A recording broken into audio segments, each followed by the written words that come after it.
BMW Motorcycle Owners of America present the Short Wheelbase Podcast. With members in all 50 states, Canada, and across the globe, the BMW MOA invites you to ride inspired. Learn more about membership benefits, including roadside assistance, tire hazard protection, and more at bmwmoa.org. The Short Wheelbase Podcast is also brought to you by Boxer 2 Valve, supplier of quality OEM and aftermarket parts and specialty tools, and by Air Support BMW, offering premium driveline rebuilding and performance enhancements for your air-cooled BMW. Welcome, episode 5. I don't think you could see my whole hand there. Episode 5 of the Short Wheelbase Podcast. As always, I'm Nick, and we have Darren here. And today we will be doing our garage updates, as always. Yep. We will be talking about a featured Airhead Misfit bike. It's a R75/5 track/race bike, which I'm excited to share with you guys. And the excerpt at the end today is from Anton Largidare's full episode on the 247 podcast. So let's jump right in. My garage update. Go, Nick. What do we haven't turned any wrenches on the BMW since the last episode. Okay. I've been busy with car projects and house projects, but I have gotten out to ride quite a bit. Good. It is beautiful here in Colorado still, although as you can see with my beanie, it's starting to get cold. So I hope I can get a few more rides in before the snow really starts to fly. But just been riding, working on other stuff. So I'm gonna let Darren really tell us what's going on in his garage. Okay, garage updates. First thing, so I had some friends here, some buddies of mine from Cincinnati, Ohio, a few weeks ago. They're all musicians. None of them are motorcyclists necessarily, but one of my buddies says to me, "Why isn't the front wheel on that orange bike spinning?" I said, "Greg, that's a good question. I don't know why the front wheel isn't spinning." So I walked over to it, and it was on the 90S. Obviously, I hadn't ridden it for a while, and tried to spin the front wheel. The brake was locked. And so first, kudos to my buddy Greg for noticing that and mentioning it. Secondly, the first thing I thought of was, okay, this has got to be an issue with the piston sticking. So took the wheel off, and lo and behold, look at that rust ring. Is that nasty or what? Ooh. Yeah. Yeah. Yuck. Yeah. So the caliper or the piston seal had failed at some point, obviously. Mm-hmm. And so the the piston was not retracting. And boy, look at that. I mean, it's almost solid. I scratched some of that off with my nail, but that seal failed big time. So not much to that. I ordered a rebuild kit. I put both the other side. This was on the right side. The other seal was okay, but not knowing why it failed, I just went ahead and replaced both. So that's all fresh.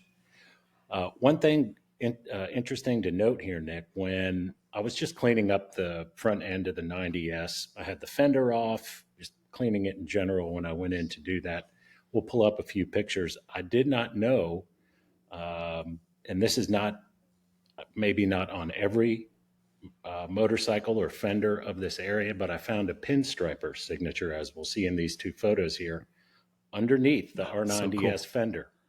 So it was buried, covered in dirt and mud. And just because I happened to take the fender off and clean it off, I found it. And folks who know these pinstriper signatures, they're usually you can find one especially on the R90S, on the inside right of the fairing, of the S fairing. There'll be one underneath the tank in the front left portion, I believe. There's one on the seat cowl on the bottom, underneath side of the seat cowl along the thin rail. And so, fairing, tank, seat cowl. Now, I did not know there was one on the fender. So I found that. And anybody who's seen these signatures or read dashes of a paintbrush. It looks like a S4 kind of in the photo, but what I found was apparently, I don't have, this isn't firsthand information, but I found somewhere, it was either on a Facebook post or something a number of years ago. Apparently, it is SR is the signature, and that's for Sonia Roxenberg, apparently, who was the pinstriper, who did a lot of pinstripes on those bikes of that era. So, as we show in the photo there, that would appear to be Sonia's signature with the pinstripe paintbrush. So cool. So that was kind of neat. Yeah. I wonder if she's the one that you typically see in that photo. There's a photo that floats around the internet, and I think there's a video as well where they show her kind of doing the hand motion around the tank and doing the whole pinstripe in one motion. I wonder if she is that signature. That could be cool her. Could be her as well. So pretty neat to find that. Also, speaking of paint, you remember, I guess it was last episode, we were talking about the clutch perch that I had to replace on the RS. Mm-hmm. And I bought a used one, and I could have put it on there. I mean, it was fine, but a lot of the paint had rubbed off. It was almost down to bare metal. And so I had bought this a while back. I got this from Boxer 2 Valve. I found this is a pretty good match now this wouldn't be something you would necessarily use on your frame, but if you need a good satin black that matches something like a clutch perch, I've been using this.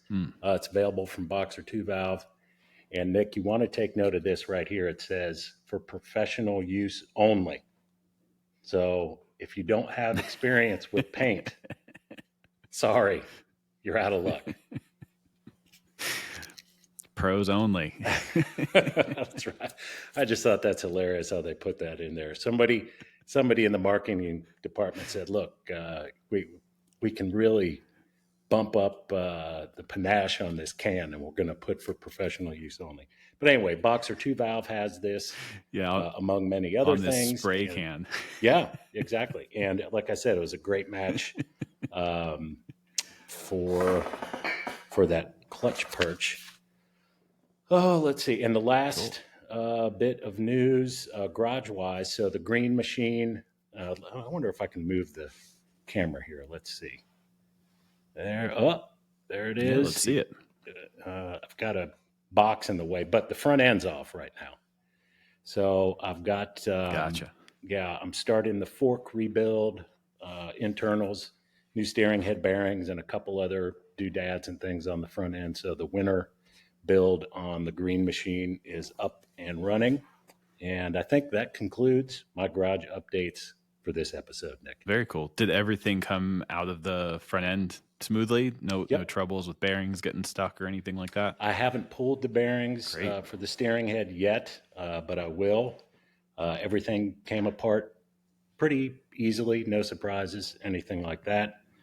I'm basically just going to be going from sort of front to back, kind of refreshing, replacing as needed over the winter. So far, so good, although it's only been disassembly, which is the easiest part of the process, right? Taking it apart, putting it back together. Sometimes not. But yeah, so I'm looking forward to digging into that for the winter. Great. Well, glad you've been busy. Someone's got to be wrenching for my lack of wrenching. Cool. Well, let's move right along into the Misfit bike of the week. Indeed. As you've seen here before, we feature a bike from my Airhead Misfits Instagram account. These are user-submitted bikes that folks have sent me, and I always send them some free stickers as a thank you. So if you are interested in free stickers or just sharing a story about your Airhead Misfit, please reach out to me on Instagram or comment down below, and I'll get in touch with you and we'll set something up. This week, we have Colin's R75/5. His Instagram handle is worthmoto, WORTHMOTO. As you can imagine, he runs Worth Moto, which I believe is up outside of Seattle. And he has a really cool R75/5 track bike, which happens to be his first Airhead that he purchased back in 1997. Bear with me as I go through my long notes here. He sent me quite a bit, which I love. Good, yeah. I just don't want to miss anything. Yeah, he became infatuated with tinkering on BMWs, so much so after buying this bike that he actually quit his job. He was working in commercial printing at the time, and he quit his job to basically go work in the moto business. And he was a shop assistant at the same BMW dealership where Bud Proven and Ted Porter worked. That would have so been, he got to hang out with them back in the that day. would have been Bob's BMW, I guess, back in the 80s, late 80s, Yeah. mid to late 80s. Yeah. I mean, he bought the bike in 97, so I guess they must have still been kicking around Bob's at the time. So while he was becoming a certified factory tech, he did a full crank out rebuild of this R75, working with Bud and Ted. They did tons of custom and trick, super cool engine upgrades that when he initially sent me the information about this bike, he said, "This is a list that's too excruciatingly long to even get into," which I read as, "I'm not going to reveal my secret sauce of my track bike to you." So he built this bike up as quite a hot rod, and then he got bored with it. And so he sold it off and bought a modern BMW. Fast forward 15 years, and he happens to just come across the bike for sale on Craigslist and decides to buy it back from some random kid in Pennsylvania who had absolutely no idea what this bike was or what was even inside the engine case. So he got the bike back, stripped it back down, cleaned it, resealed it, got everything fixed that needed to be fixed, and bolted a Heinrich tank on it and started taking it to the track, because nothing says track bike than quite like a tank that's, occupies half the bike's size. I do believe it is aluminum, though. Is lighter for sure, Yeah. but it's huge. It sure looks great though. So I did pester him a little bit more to give me some details about the bike build, and he did give me some info. And so this is not an exhaustive list, but it's what he was able to let me know. It has welded crank weights, a lightened flywheel, which was done back at the time that you would use a drill press to do it, and it's not a CNC'd flywheel. So that's pretty amazing. The bottom end is dynamically balanced to absolute zero at 20K RPM. The reciprocating parts are all machined and balanced. Custom forged pistons by Bud Proven, hand gapped Mopar racing rings, custom machined rocker assemblies with radial roller thrust bearings, increased oil pickup tube diameter, fully built heads, full EME electronic ignition, custom fork internals, rear shocks by Ted at Beamer Shop. It's jetted and tuned and is running 81 and on 32 millimeter Bing carburetors, and maybe a few other things is what he ended the list with, all with the intention of keeping the bike tagged and road legal and looking as grandpa as possible, but allowing him to run it as screaming hot as possible and not constantly blow it up. And if you're looking at the photos, yes, that is Chinese food takeout container lids in place of his headlight in the pictures of it on the track. Hey, if it fits, safety first, everyone. if the bowl fits, wear it, I guess is the phrase. Exactly. So this is a cool bike. It is tricked out to as much as you probably can.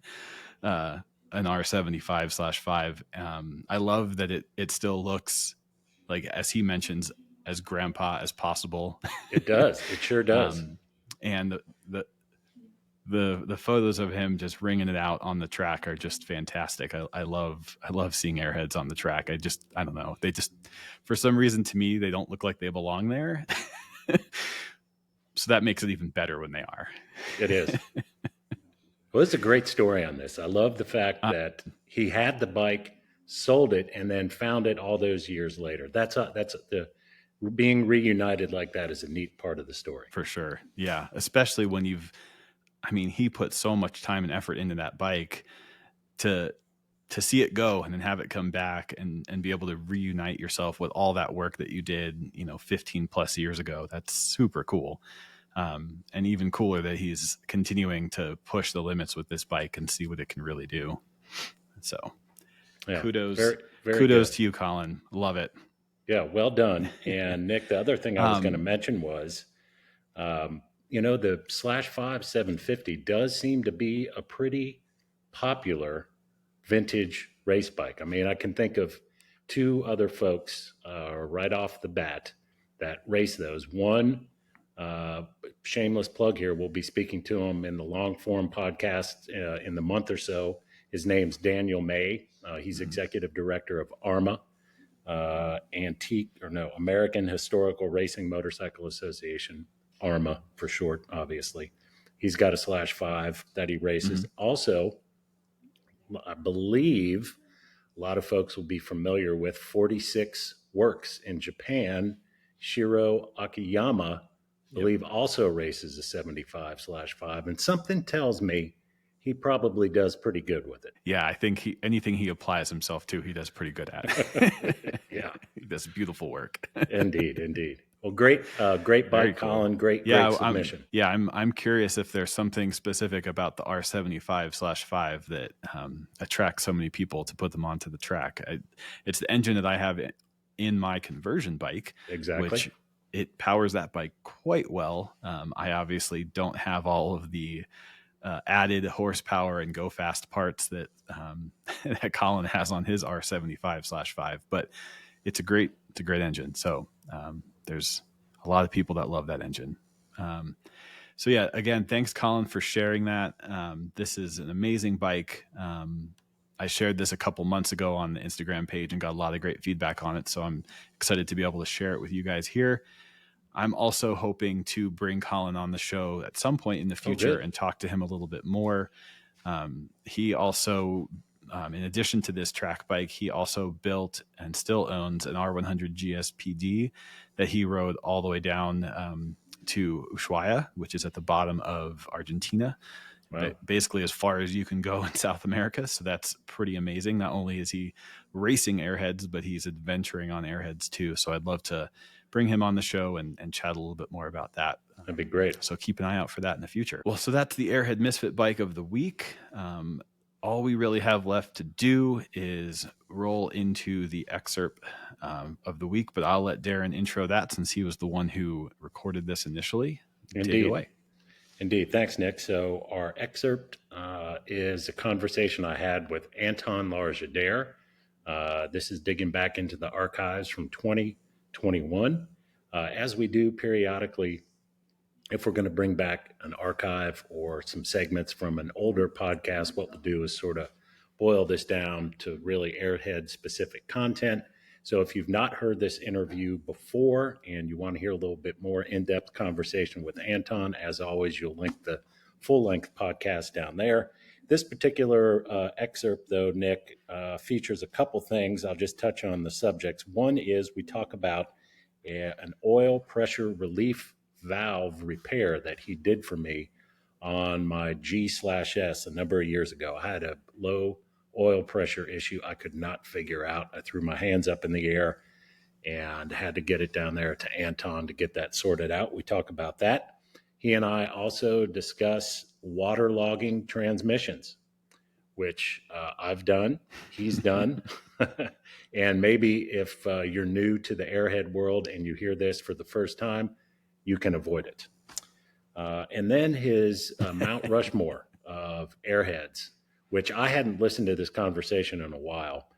And he's got a real interesting take on his Mount Rushmore. You can tell he thought about it a little bit more. And of course, there are a couple bikes on there maybe that you would think, but a few on there that you might not necessarily have thought about that would be on that list. And then finally, we talk a little bit about his largidare.com reference site, which is something I think a lot of us go back and reference from time to time. He's got a lot of great information on any variety of subjects and topics, Airhead related, and later BMW bikes. So it was fun to go back and revisit this conversation with Anton.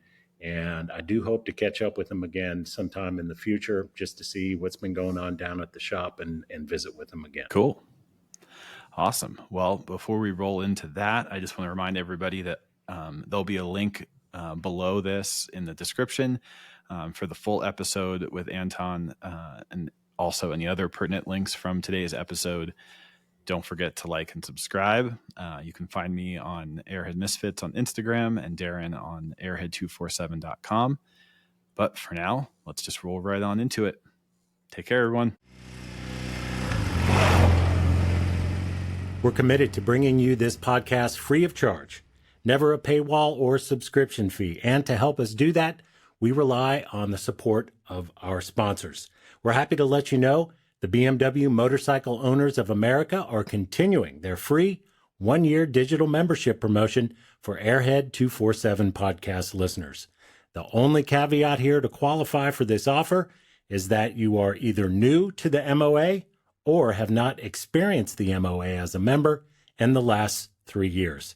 This offer is good for riders across the globe. So if you're listening to this now, no matter where you are on planet Earth, the offer is valid for you. Digital membership includes 12 issues of the BMW Owners News, an annual copy of the BMW Owners Anonymous book, full access to the MOA website with forums, flea market, and of course, all the money-saving discounts and roadside assistance plans. To join, visit 247.bmwmoa.org. Use the code AIRHEADS247 to register for your free one-year digital membership. It's a quick and easy way to support our efforts here, and of course, it's free. Look for that website and code in the About section of this program.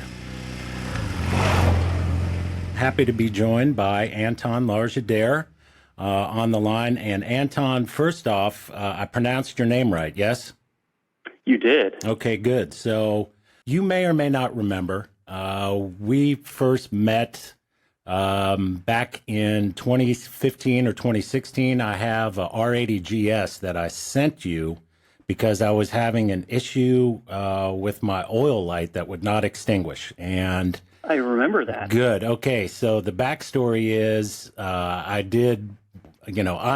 I'm a competent parts replacer. Let's put it that way. I'm not a good diagnostics mechanic, but I can replace parts with the best of them. So I struggled with finding out what the issue was, testing the oil filter, making sure I had the shims right, the O-ring, checking the oil pressure switch, the basic stuff I could do in my garage without really digging into it. So I got to the end of my rope and realized I needed some expert help. I sent the bike to you to check that out, and you found that the oil pressure relief valve tucked in the timing chest was the issue. Now, I'm not an expert, but that is a failure that I've not really heard of. Were you surprised to find that was the issue, and have you seen that before?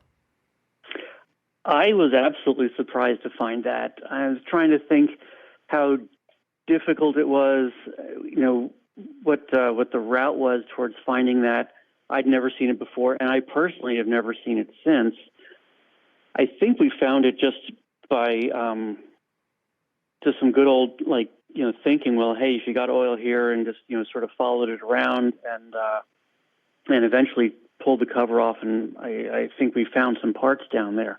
However, at the time that I found that, I then went online and looked around, and it wasn't the first time in the history of Airheads this had ever happened.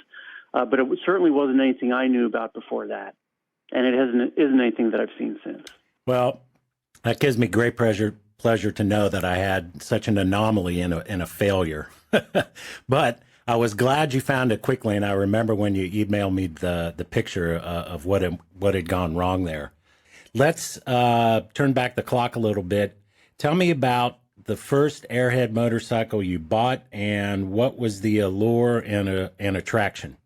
Well, I had gotten a K75 as my first BMW, my first serious motorcycle in 1995.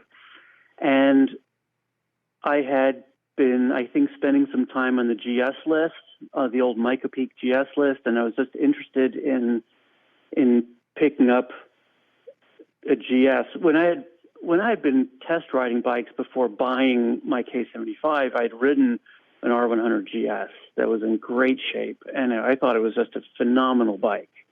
I think it was more expensive than my K75 was. And so the thought of that super easy to ride bike had never really left me. And in either the very late 90s or maybe 2000, I bought a crashed GSPD from Rob Libert down in North Carolina. And I fixed a bunch of stuff and repainted it Ducati yellow and proceeded to put 100,000 miles on that bike and take it up to the Arctic Circle, or up to the Arctic Ocean, actually, and out to the Rockies and all sorts of stuff. But I had a lot of really good times on that bike. It got stolen 2005, I think, but I have another one because I think a PD is just a terrific bike to have. Wow, stolen, never to be recovered? Never to be recovered, not a trace. I have a suspicion that it was sent to South America. Good grief. What did you pay for it back then? It was crashed. How bad was the damage? Oh, the tank was cracked. I think the rear subframe was bent. Crash bars. Ooh, I think I had to straighten the front rhubar, but I think I did reuse the one that was on the bike.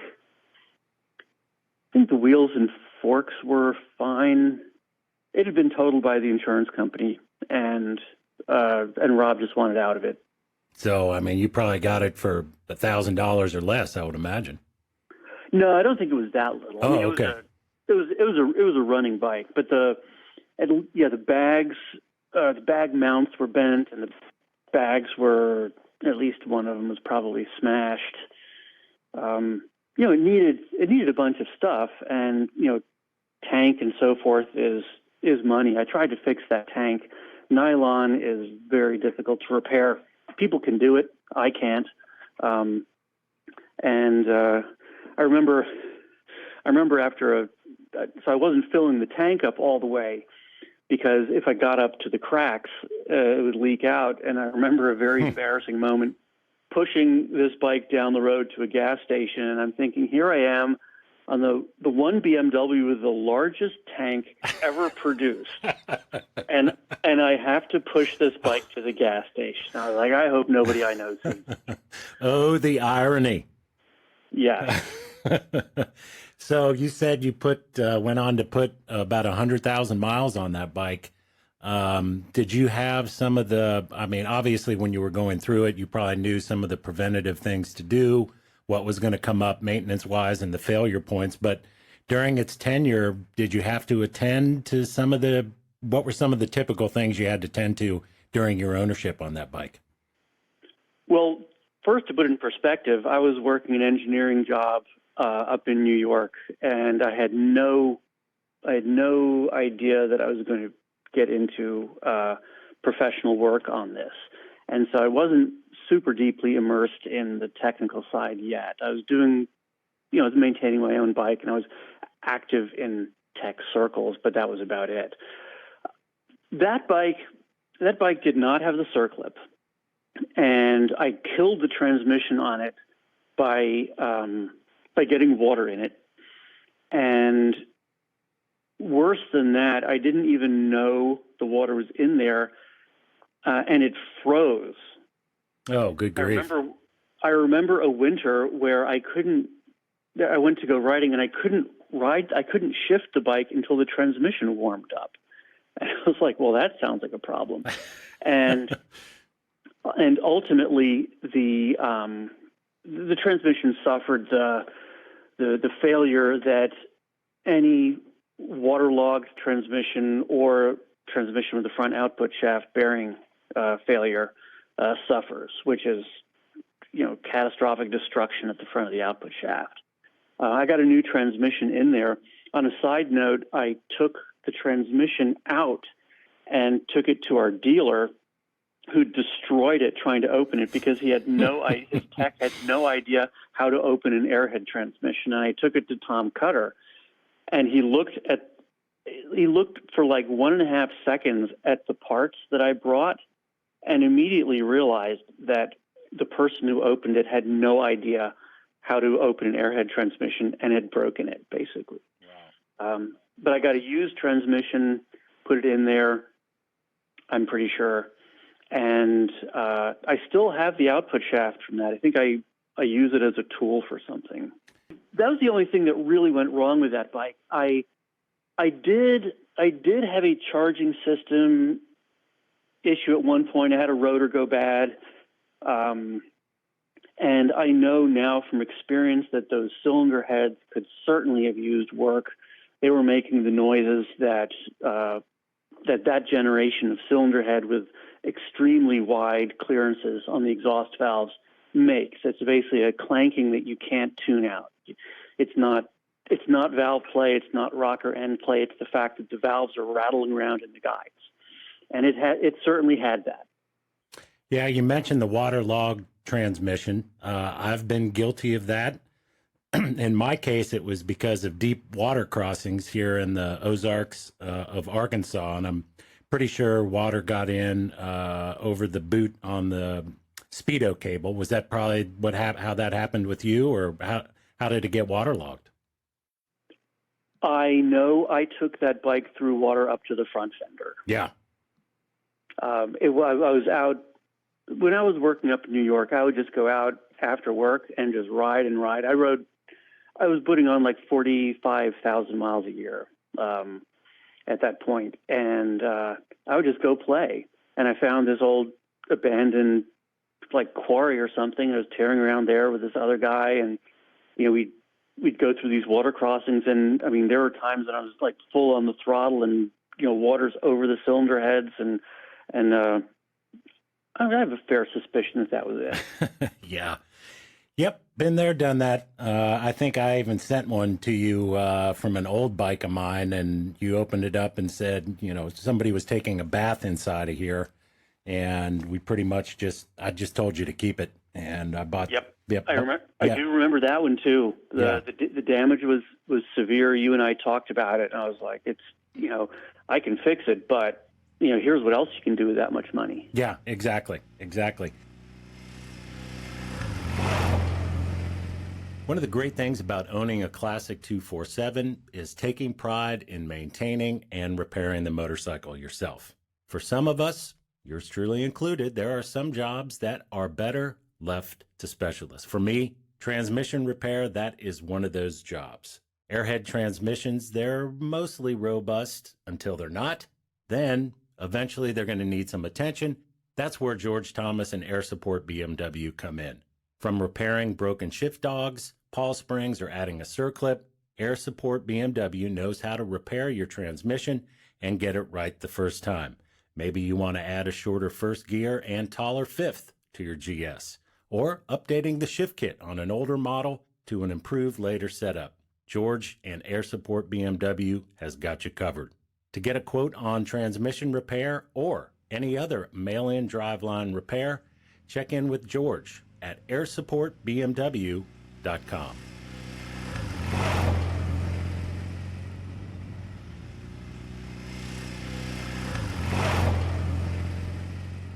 Boxer 2 Valve delivers a world-class learning experience with William Plam in their downloadable video series.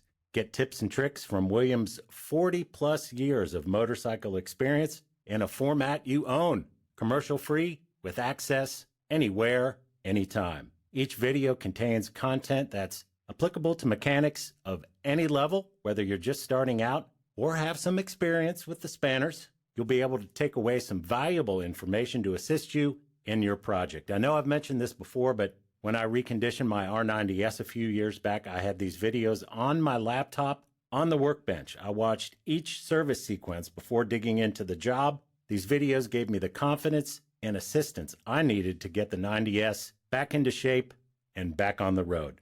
You can find the full listing of downloadable videos for purchase at boxer2valve.com. That's the number 2, boxer2valve.com. largidaire.com. Let's move on to another topic here. I want to ask you a little bit about, and I know this is something I visit it quite frequently, and I've seen you're expanding on it, the largidaire.com tech page. So we don't need to really delve into all the specifics in there, but maybe you can tell me again sort of the history and impetus of doing that. It's a great resource. Well, thanks. It started out, wow. I mean, back when I was writing my K75 a lot, I remember building my early pages on that with AOL Press, which was an early HTML editor that AOL sent out that you could use. And, you know, I'm a technically minded guy, and I'm curious about stuff, and I can write well.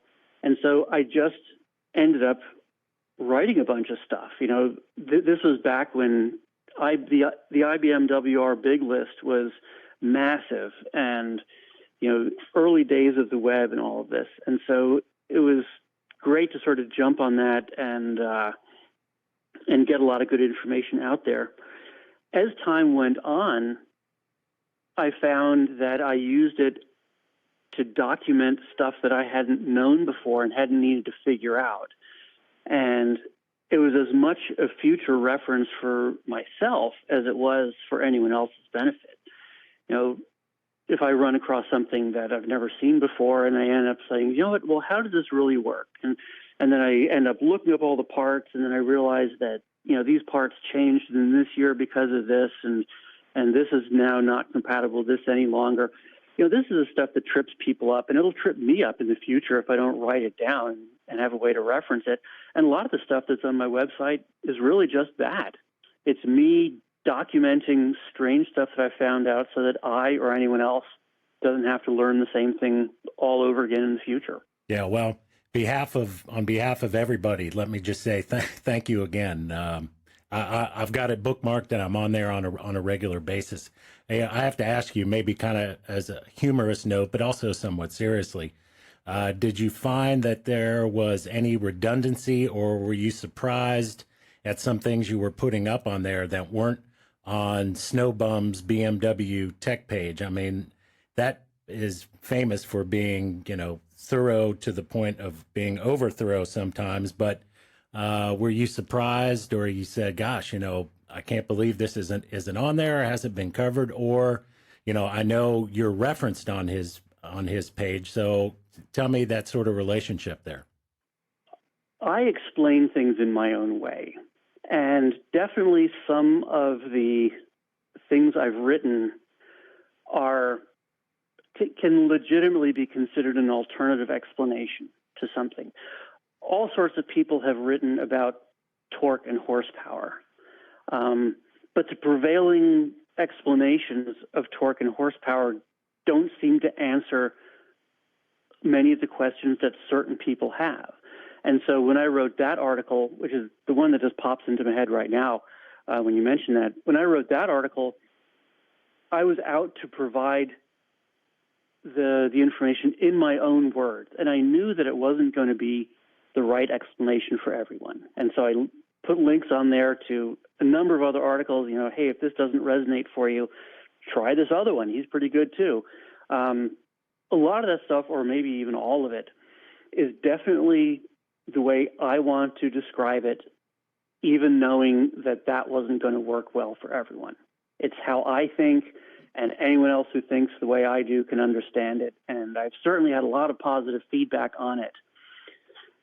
Another example might be the oil filter canister depth issue. Yes, that's a good one. And I've gotten some pushback on this because I very clearly say on there that you should target this, you know, this range of dimensions. You know, make up your own mind where you want to be, and then here's how you figure it out. And if you look at the math the sample math that I provide for it, the sample math is targeting a dimension that's not anything that I recommend. And people look at the sample sheet and think, oh, I'm just going to, you know, look at these numbers. And all that sample is there for is an example of how to calculate it based on your own numbers. And I've gotten a lot of pushback from some people on the MOA forum about why are you putting this misleading information out there? And my attitude is, I want to teach people, I want to show people how to figure this out for themselves. And I'm making it very clear that this example does not match your numbers, but this is how you figure it out. And so some people might get led down the wrong path by it, but if you read everything, I think you're going to get it right. So that might be one of the more sort of risky ones as far as me wanting to do it my own way. Well, it makes a lot of sense. And let me just say, it's probably only misleading if you don't understand it. There we go. That's a great way of putting it. So, all right. Very well said. And once again, great job with that tech page. Folks, if you're not familiar with it or you need to refamiliarize yourself with it, it's Largiader, LARGIADER.com. All right. So here's sort of some quick fire questions. Don't think these are one-word answers, but this is sort of a list I've been asking everybody and getting their answers. So tell me your best or worst roadside repair and or breakdown. On my R100 GSPD, I had a loose swing arm pivot. I don't think it was anything I'd ever taken apart. I remember riding back from the square root rally, and I suddenly felt that the back end was loose, and it wasn't the wheels. It was the swing arm pivot.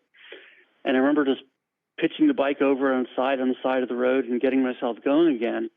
I don't remember the details, but I do know that issue resurfaced. And of course, this was, again, all long before I was doing serious work on these bikes.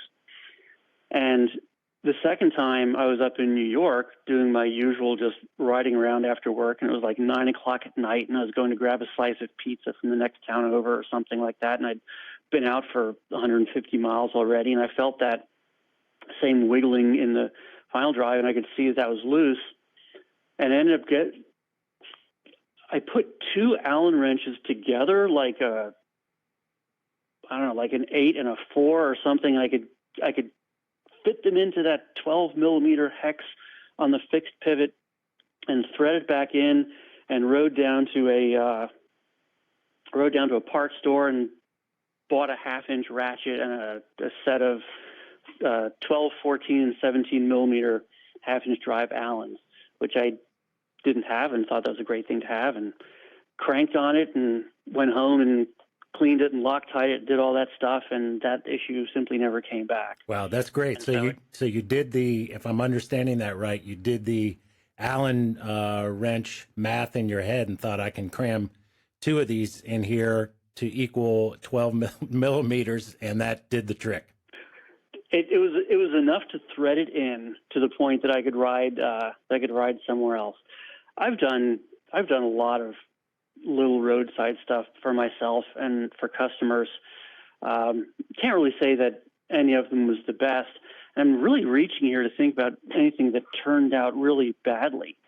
Although, let me say along those lines that I've pretty much given up doing on-site service and repair for customers, because you never have what you need. And those things are almost considered, roadside repairs, because you just have a bunch of stuff in your pocket or whatever, and you go there and hope that you have the tools you need. My tools live in these, 1,500-pound roll-around cabinets that they don't move. So anytime I go somewhere, I'm throwing a bunch of stuff into a cloth bag, and there's always a limit to what you can take, and you can never take the right stuff. So I've given up doing that. Tell me the one design change in the Airhead model range, and that's to include 1970 to 95.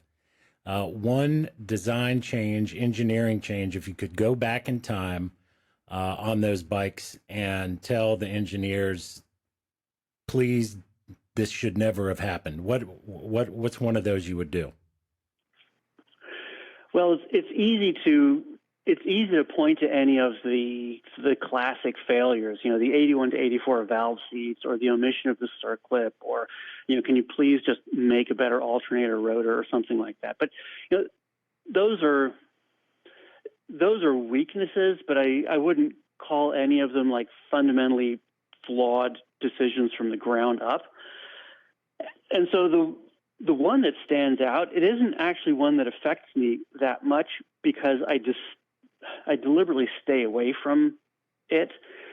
But I think that those engineers that engineered the first rear hydraulic brake on those late 70s twin shocks, I think there are people all over the world who really wish that they had just stuck with a drum.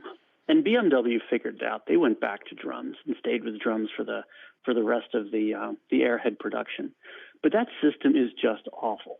I'm glad you mentioned that, because that does seem like an anomaly in the design thing. I mean, what's so difficult about a rear hydraulic disc brake? Where did they go wrong?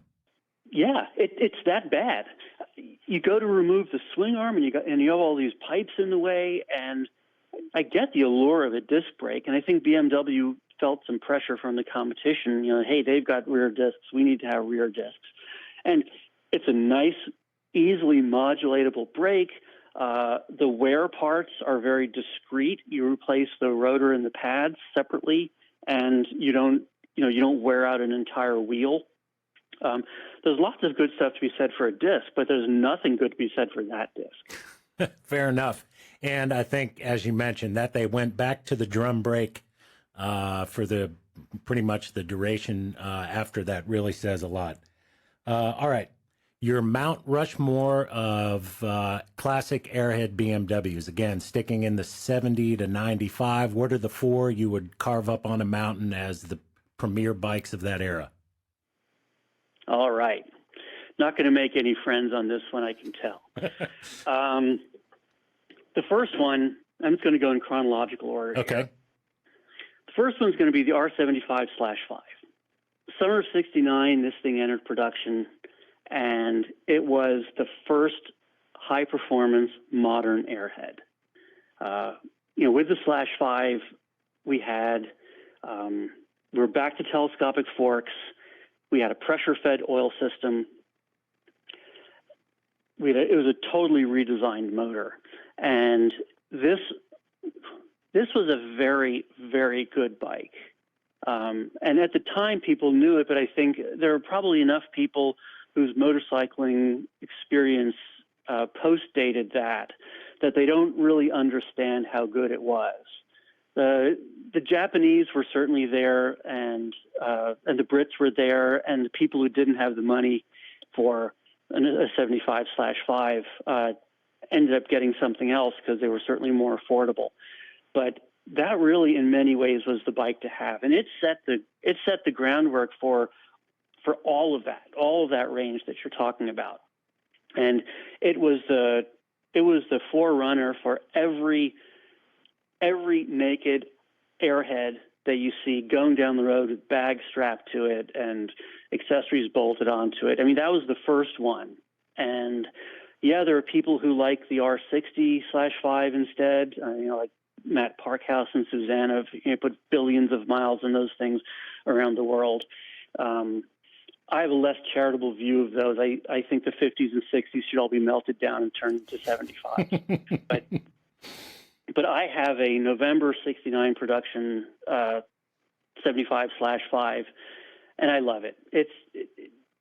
It works well, it goes well, and when you look at it in its historical context, it was the first of many. I mean, BMWs looked like that for 15 years.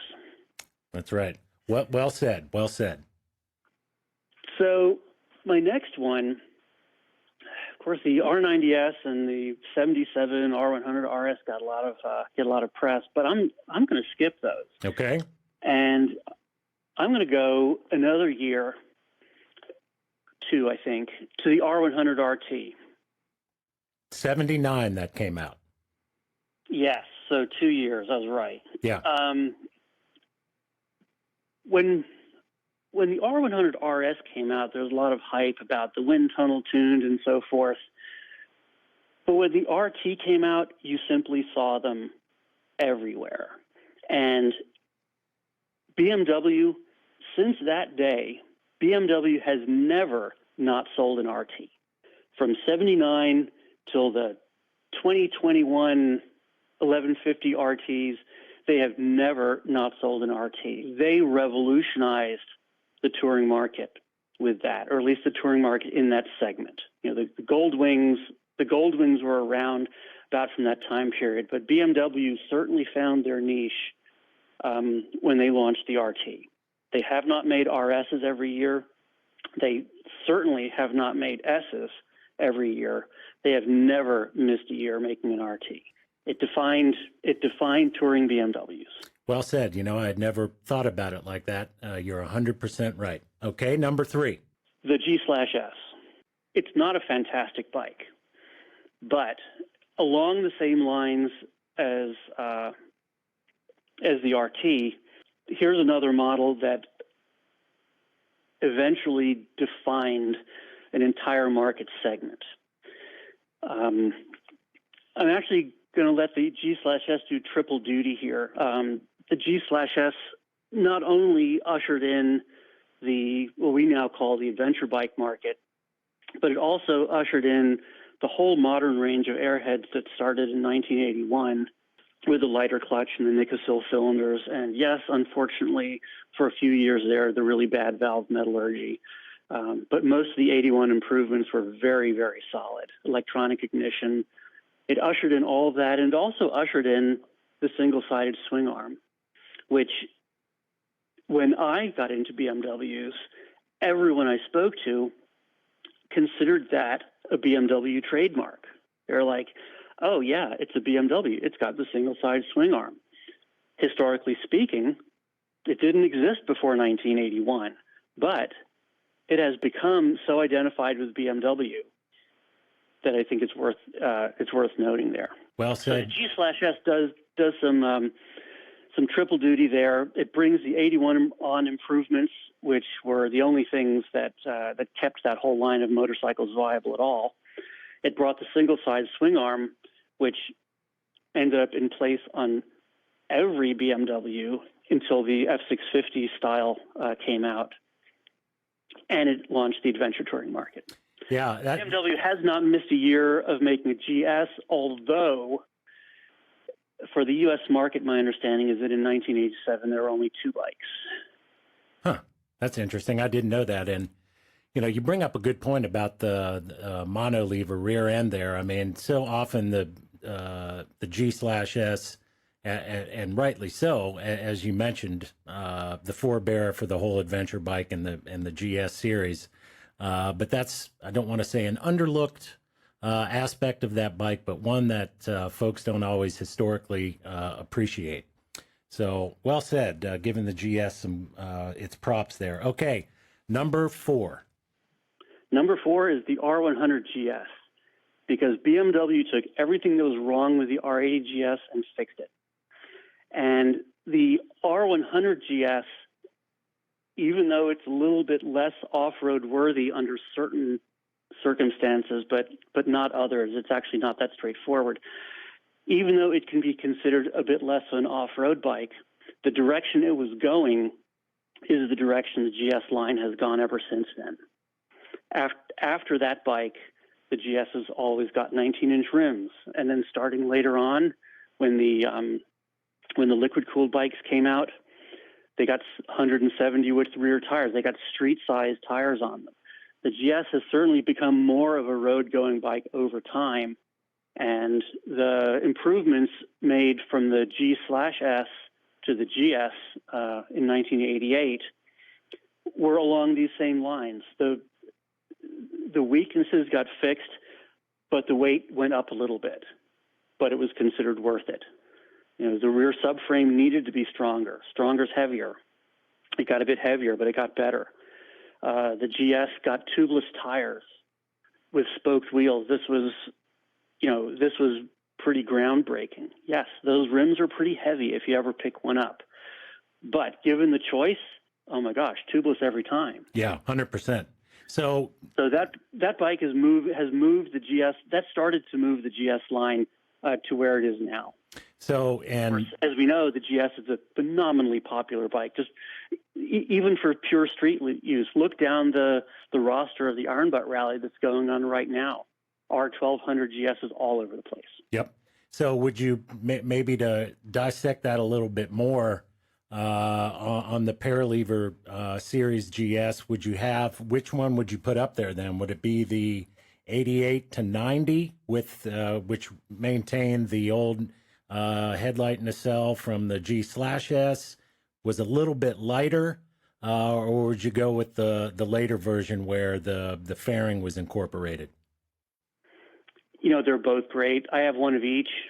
I have a PD, which is the later style, and I have an 88, Bear style. And I don't think there's a difference between them that's relevant to picking out which is the fourth bike to chisel on Mount Rushmore.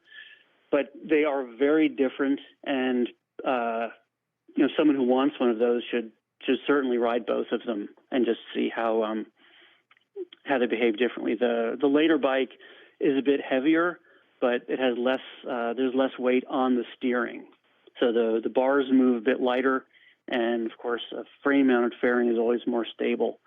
The change from the 88 to 90 to the 91 to 95 is the exact same change that the whole GS line was undergoing throughout this whole time. More road-oriented, more stable at high speeds, and less of the enduro. But there isn't that much of a real market for the enduro. And BMW has definitely made the good marketing choice on where that line's going. I agree. And so let me just say, I approve of your four choices. So very well said. And as a side note, I on my G/S, I kind of have one part of the best of both worlds with the 88 on, and I just installed early GS front end on my bike, and it was a huge improvement. The early GS front suspension was a little bit spindly. They had some issues. I remember there were a few service bulletins on some of the spring carriers and internal parts on the early G/S models. And I kind of got fed up with it. I never really liked the front suspension anyway. And doing the swap from the next generation back to that GS is real easy. The parts are there. That's one great thing about those Airhead bikes are, there are a lot of parts that are interchangeable, and it really, as far as I'm concerned, really made my riding experience here in the Ozarks. I'm off tarmac a large portion of my riding time, and it just really made a big difference. So I totally agree with you on those forks. Yeah. The one bike that I told you about is in the shop as a complete restoration.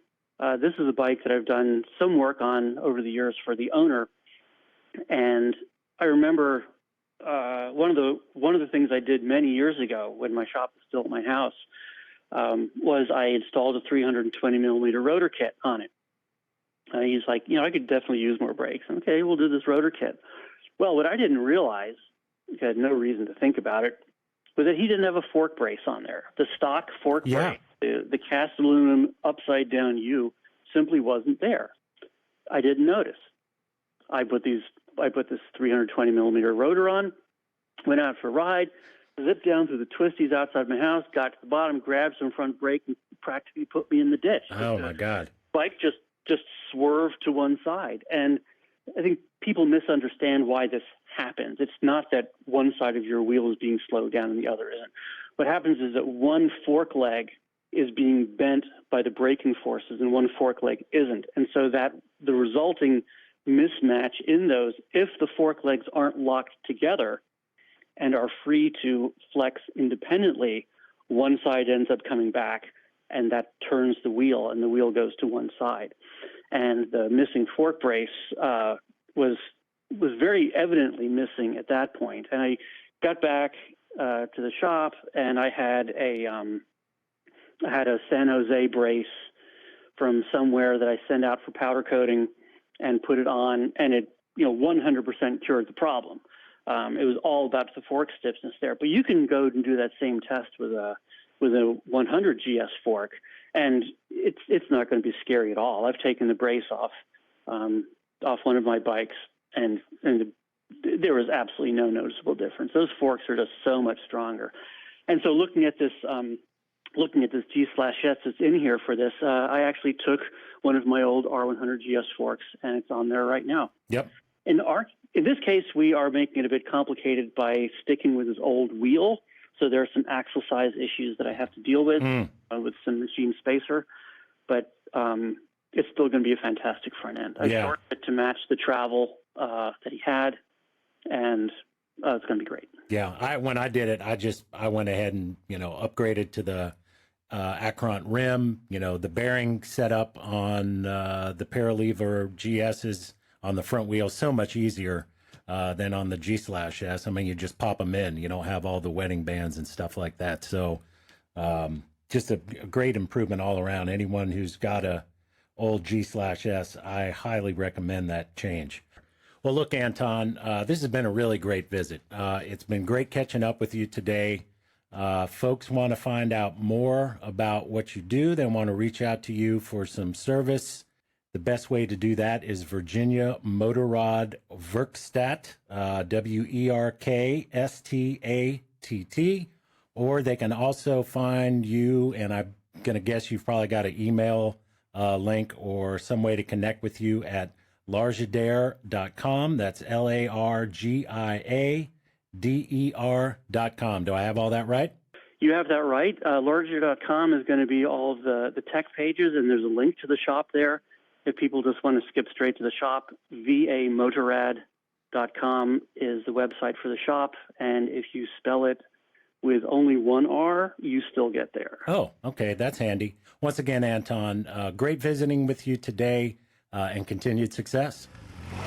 Thanks for joining us on the Short Wheelbase podcast, presented by the BMW Motorcycle Owners of America. To join the club, visit bmwmoa.org. You can find full-length episodes of the excerpts heard here on the Airhead 247 podcast. The Short Wheelbase podcast is produced and edited by Nick Malozzi. Audio segments by Jeff Glover. You can check in with Nick at Airhead Misfits on Instagram.